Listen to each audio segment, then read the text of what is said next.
here on this special day. Our hearts are full of pleasure. A day that brings the two of you close together. We're gathered here to celebrate a moment you'll always treasure. We ask Allah to make your love last forever. Let's raise our hands and make dua like the Prophet taught us. And with one voice, let's all say, say, say, Barakallahu lakuma wa baraka alaykuma wa jama'a baynakuma fi khair. Barakallahu lakuma wa baraka alaykuma wa jama'a baynakuma fi khair.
anak-anak mereka.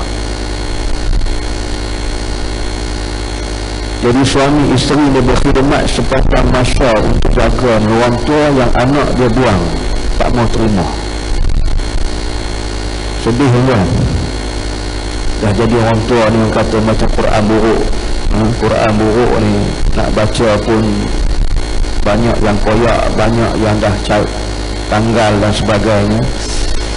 Nak simpan pun susah, nak jaga pun susah. Jadi apabila begitu berlakunya, jadi dia ni khidmat yang mana sanggup dipeliharanya orang tua-tua ni, dia jaga macam lebih daripada ibu bapa dia sendiri. Hak yang perempuan, isteri dia jaga. Hak laki-laki, orang tua laki-laki, suami dia jaga. Jadi makan, minum semua memerlukan sumbangan daripada orang ramai. Jadi dalam program kita, pengarah urusan saya telah pun pergi melihat dan meninjau, dan kita pun infakkan duit bagi kat dia, buat sekat pengadang di tengah pakai peliwet. Dia tak pakai kain ni, pakai kain ni dia kata susah, angin tiup semua kadang-kadang nampak. Tapi dia punya jaga, ya Allah, punya bersih, berak kencing ni dijaga rapi, tak bau langsung kalau kita masuk dalam rumah tu. Bersih, bersih. Orang tua ni dimandikan, disikatkan rambut, dibedakkan. Orang tua ni menjaga, ya Allah, keselamatan yang cukup rapi. Cuma saya dah terfikir sekarang, jikalah Allah Ta'ala matikan dia, ataupun dia lebih dulu mati daripada orang tua-tua ni, siapalah pula yang akan jaga ni orang tua-tua ni? Orang tak sanggup kan? Kita ibu bapa, kita terberak, terkencing atas tilam, kita marah. Kadang anak-anak bapa kita termuntah atas tilam, ibu termuntah atas tilam, kita marah. Dan kadang ibu bapa kita sakit, panggil kita kerap sikit pun kita tengking dia, kita marah. Inilah masalah tuan. Ibu bapa bila tua ni, barang siapa yang dapat menjaga dan kehormatan apa menjaga mereka dan berbakti kepada mereka, Allah Ta'ala pelihara kita daripada neraka Allah Subhanahu Wa Ta'ala. Dan sebaik-baik, semulia-mulia pekerjaan khidmat kepada ibu bapa. Bila salah seorang tuanya, bila tuanya itu akan mendatangkan masalah. Itu jaga tuan, kita ada ibu, ada bapa, dan banyak ganjaran pahala yang Allah Ta'ala bagi kepada anak-anak yang berkhidmat kepada ibu bapa dia. Dan ada berlaku dalam masyarakat kita, anak telefon kepada pihak Jabatan Kebajikan Masyarakat, suruh pergi ambil bapa dengan mak dia yang berada di kampung. Ini berlaku di Negeri Sembilan. Jadi tiba-tiba bapa dia didatangi oleh orang Jabatan Kebajikan Masyarakat. Terkejut dia. Dia kata, anak pakcik suruh kami mari ambil pakcik dan makcik, bawa ke Kuala Lumpur atau bawa ke pusat jagaan orang tua-tua. Dia kata, pasal apa? Tak tahu, dia suruh kami ambil. Rupa-rupanya anak ni suruh ambil tu, dia tak mau lagi bapa dan mak duduk situ, sebab dia nak ambil semua harta peninggalan tu, rumah, tanah dan sebagainya. Sedangkan anak berkhidmat sebagai seorang pegawai di bandar pusat Kuala Lumpur ini. Itulah sebagai bakti dan jasa dibalas anak kepada ibu bapa.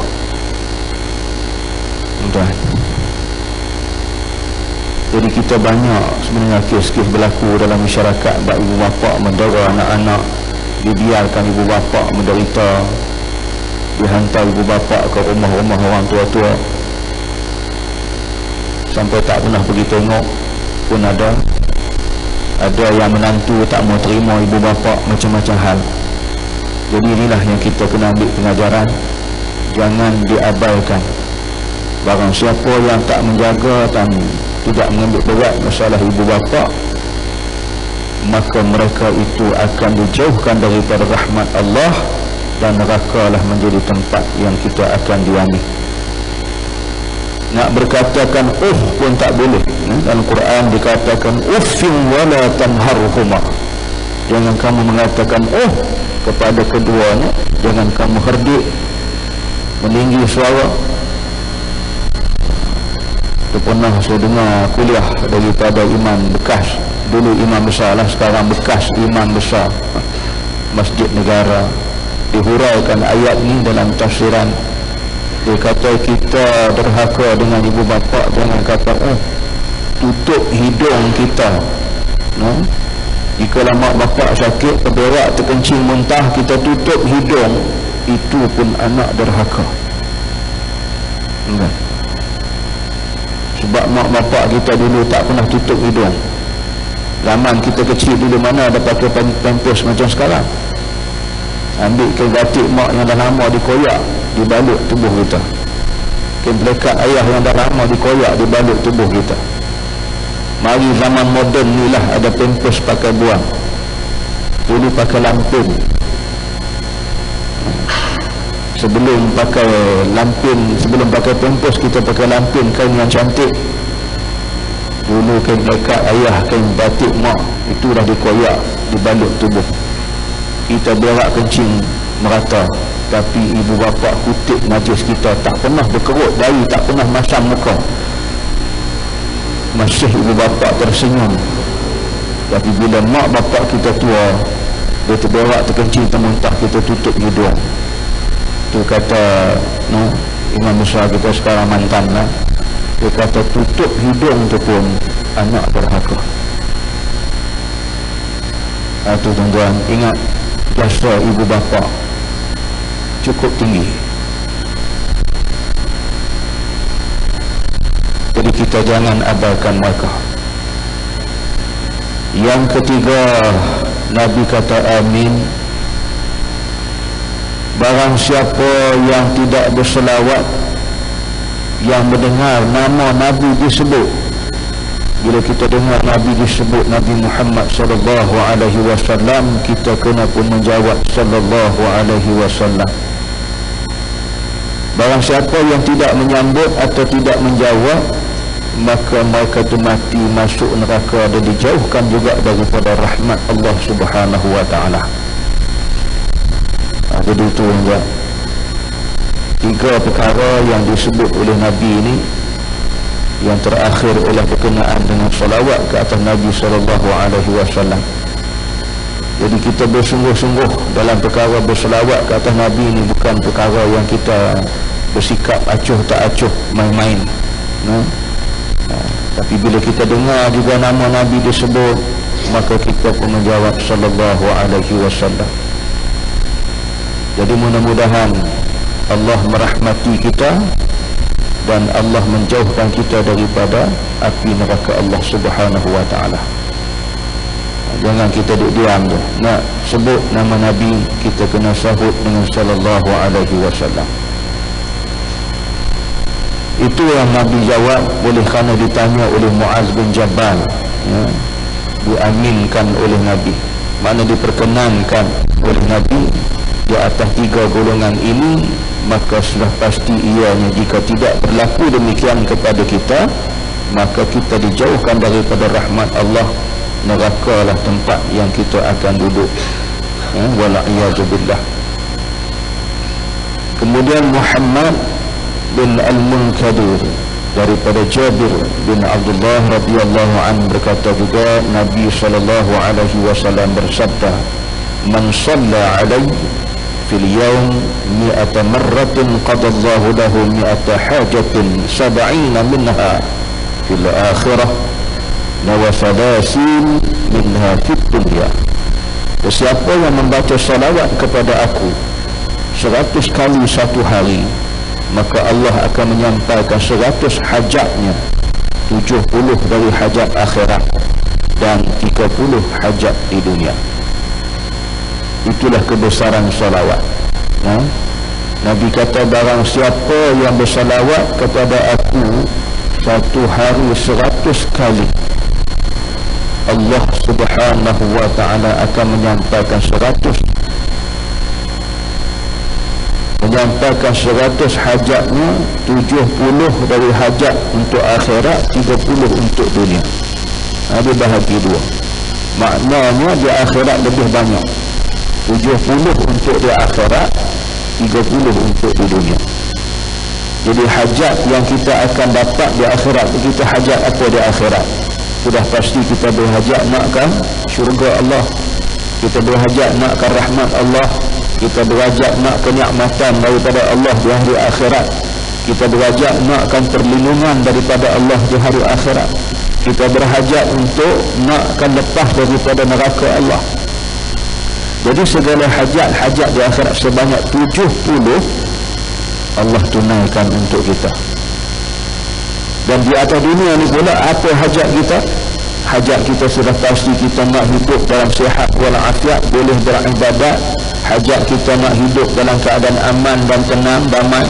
Hajat kita nak kita hidup dalam keadaan yang kita bahagia. Semua hajat-hajat ni 30 Allah tunaikan di atas dunia.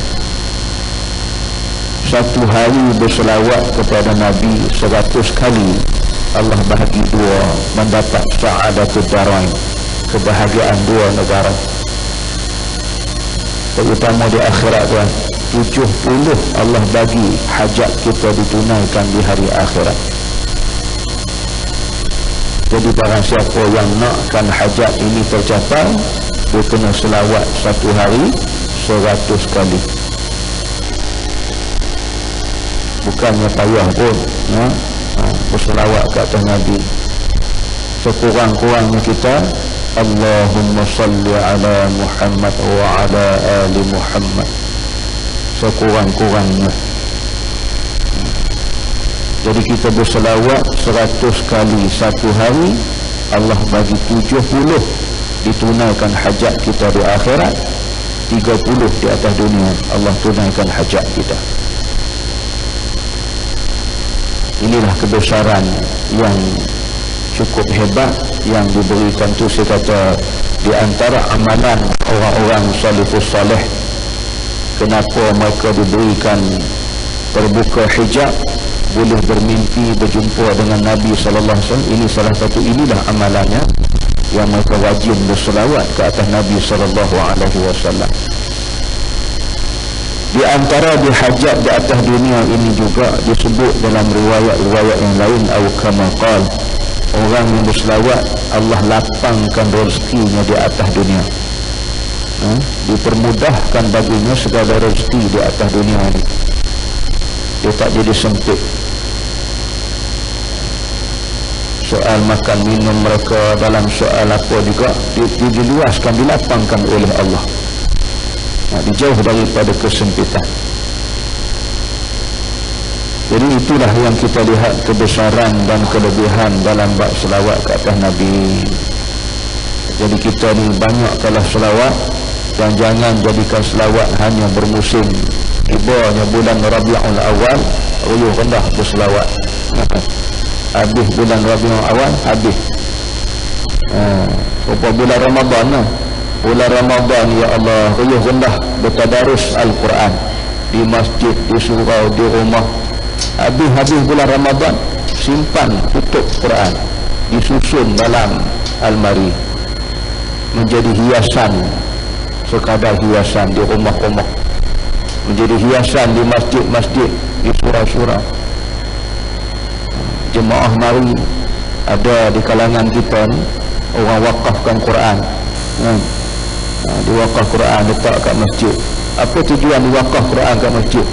Supaya jemaah mari awal-awal duduk dalam masjid, sembahyang sunat, i'tikaf, bacalah Quran. Ambil Quran seorang satu baca. Ni mari awal sembang dalam masjid,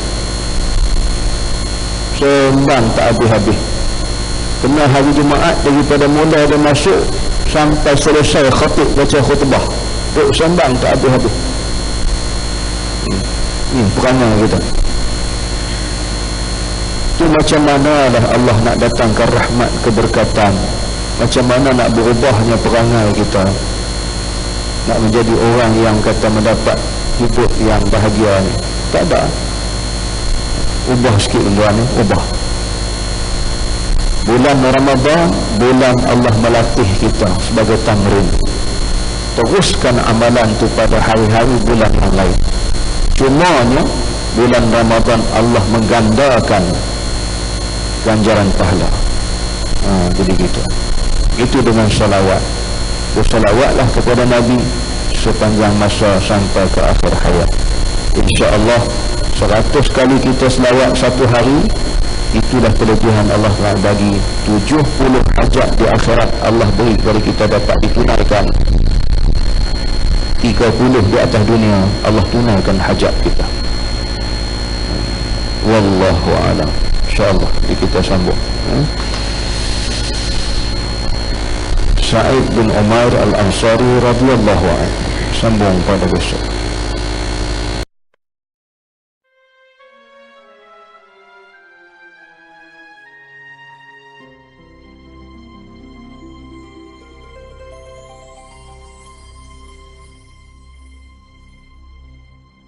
يا رب قد غفلنا وكلنا طمعون